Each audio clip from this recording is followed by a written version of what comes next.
Bharatiya Janata party Andhra Pradesh శాఖ అధ్యక్షులు కొత్తగా ప్రవేశపెట్టిన ప్రజల సమస్యల్ని ప్రభుత్వం దృష్టికి తీసుకువెళ్లాలనే ఒక ప్రధాన లక్ష్యంతో జనతా వారధి అనే కార్యక్రమాన్ని పార్టీ పరంగా రాష్ట్ర వ్యాప్తంగా కూడా నిర్వహించడం జరుగుతోంది. అందులో భాగంగా మదనపల్లి అన్నమయ్య జిల్లా పార్టీ ఆధ్వర్యంలో కూడా ఈరోజు ప్రధానంగా మదనపల్లి పరిసర ప్రాంతాల్లో ఈ మధ్యలో రైతులు ఎదుర్కొంటున్న సమస్యల గురించి, టమోటా రైతులు ప్రధానంగా ఎదుర్కొంటున్న సమస్యల గురించి జిల్లా కలెక్టర్ వారి దృష్టికి తీసుకువెళ్లడం జరిగింది. టమోటా సాగులో ప్రధానంగా మంచింగ్ పేపర్ అనేది ఉపయోగిస్తాం. ఆ మంచింగ్ పేపరు ఒక యూనిట్ వచ్చి మామూలుగా 2,500 రూపాయలు ఉండేది.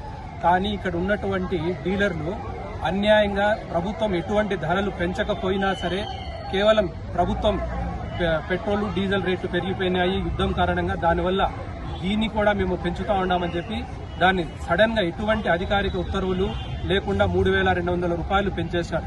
అంటే ఒక రైతుకి సగటున సుమారుగా